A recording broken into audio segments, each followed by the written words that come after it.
Allô, je vous retrouve aujourd'hui pour vous parler encore une fois de bouquins.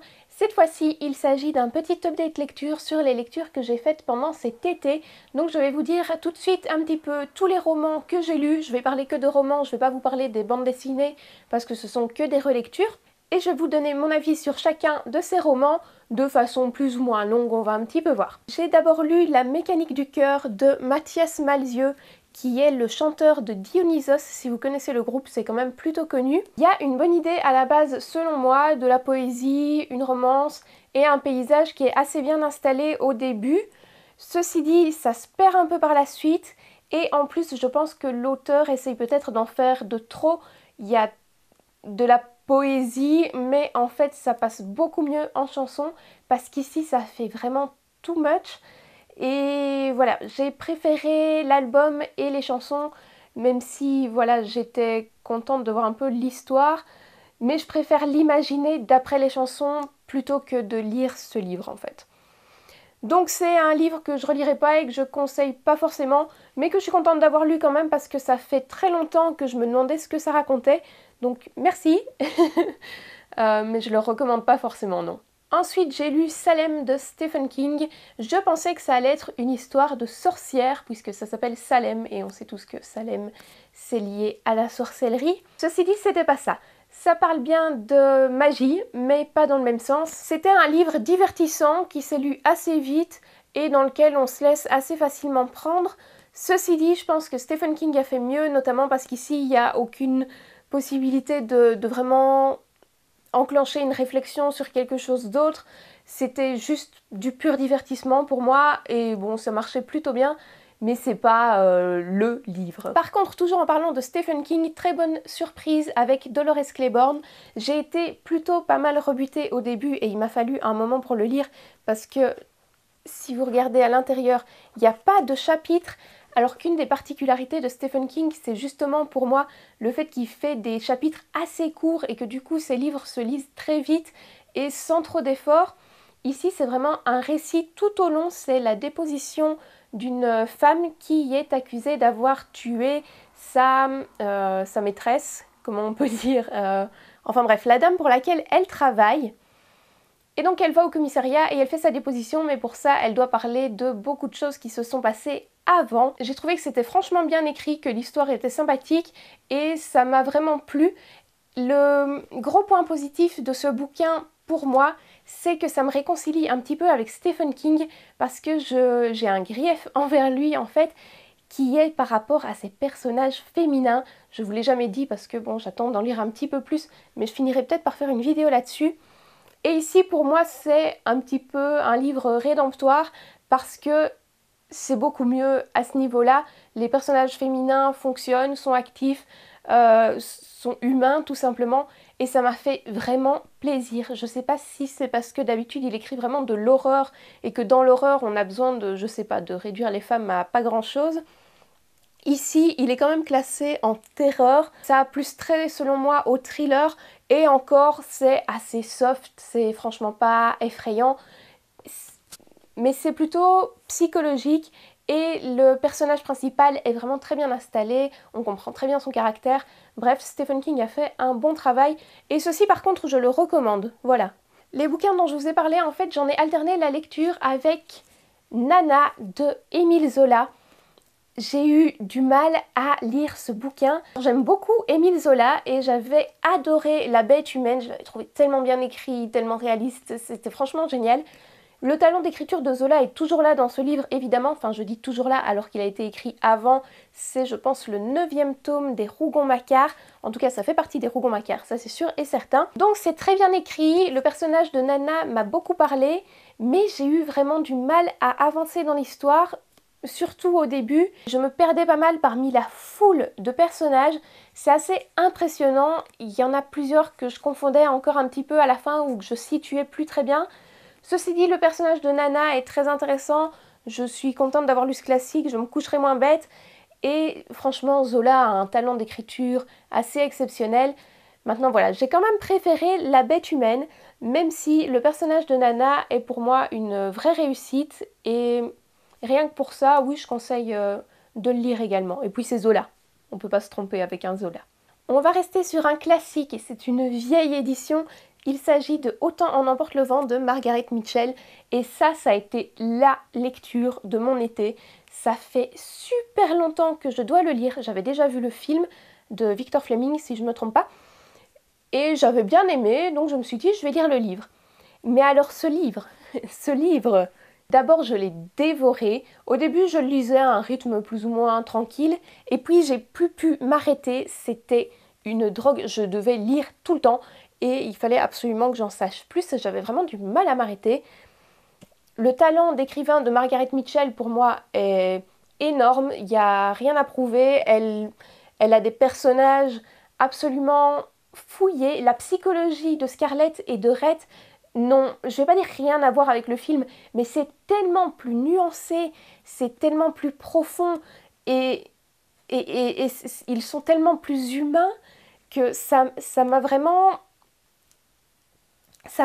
accrochée et je suis vraiment entrée en empathie avec Scarlett, pardon, alors que dans le film, voilà, elle passe un peu pour une fille superficielle, un peu écervelée, obsédée par l'argent. C'est pas ça. Et ce bouquin, vraiment, quand je l'ai refermé, j'étais bouleversée. Ça fait longtemps qu'une lecture ne m'a pas fait un effet aussi énorme. Alors non seulement j'ai lu un roman avec des personnages exceptionnels, mais une histoire ultra fouillée, mais en plus j'ai appris des choses, puisqu'on voit...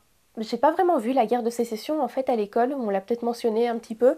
Le plus que j'en ai appris, c'est dans les tuniques bleues, je crois. Enfin bref, j'ai un petit peu pleuré au début. Ça fait longtemps que j'avais pas versé ma petite larme devant un bouquin, même si je suis un petit peu une chialeuse.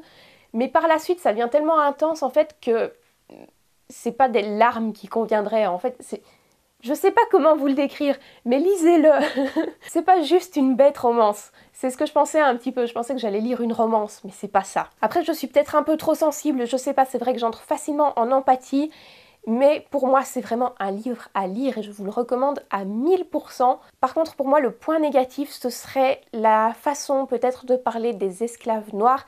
J'ai eu du mal à savoir si l'auteur croyait à ce qu'elle disait ou si c'était pour replacer dans le contexte ou si c'était un petit peu ironique ou dénonciateur, je sais pas trop.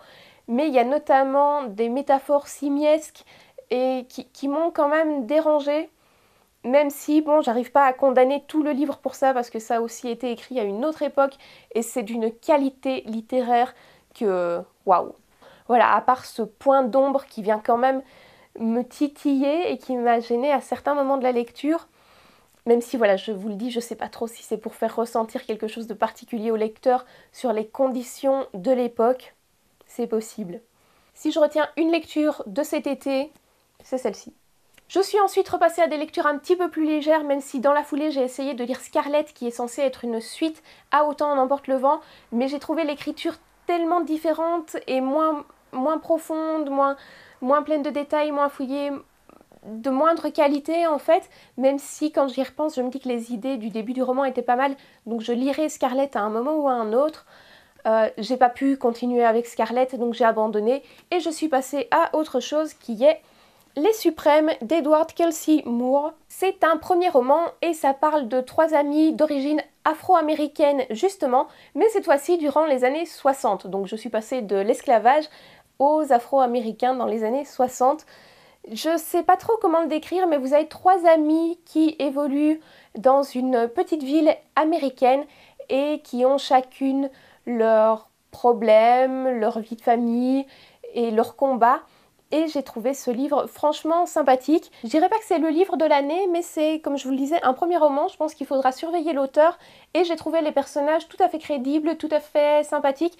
Je suis agréablement surprise aussi que ce soit un auteur masculin qui ait écrit 3 femmes tout à fait crédibles en fait. Et voilà, je le remercie pour ça.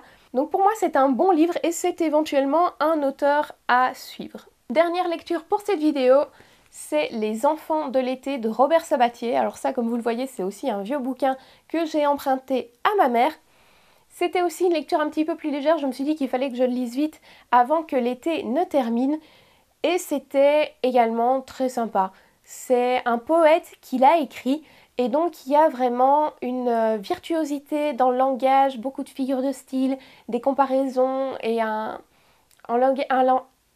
écriture très travaillée au final et très imagée. J'ai beaucoup aimé, comme quoi on peut le faire sans en faire trop, comme Mathias Malzieu, malheureusement, mais même si ce n'est que mon avis, je trouve que dans La mécanique du cœur, c'était trop et c'était un petit peu trop adolescent émo, si vous voyez ce que je veux dire. Ici, Robert Sabatier, on voit qu'il a de la bouteille et qu'il écrit limite, ça lui vient comme ça. L'histoire casse pas trois pattes à un canard, mais c'est l'histoire de deux enfants en été en Provence qui sont gardés par deux vieilles personnes pour des raisons que vous apprendrez dans le livre et qui sont pas spécialement importantes d'ailleurs, mais qui vont vivre des aventures ensemble pendant tout l'été en Provence. Et ça laisse une grande place à l'imaginaire. Donc si vous êtes plutôt terre à terre, il faudra laisser votre logique de côté et vous laisser un petit peu emporter. Je pense que c'est une lecture justement qui peut parler aux enfants et qui rappelle l'enfance justement.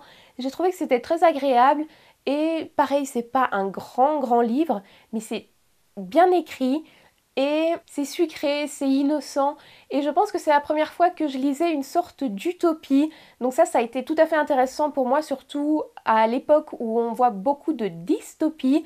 C'était pour moi une première, et ça m'évite de lire Thomas More qui a l'air moins fun quand même. Donc ceci, c'est un petit livre que j'ai trouvé sympa, si jamais vous le voyez sur une brocante ou quoi. Pourquoi ne pas essayer de le lire? En tout cas, moi je pense que je le relirai peut-être de temps en temps quand j'aurai besoin de m'évader un petit peu et de quelque chose de gentil en fait. Voilà, c'est un livre qui est gentil.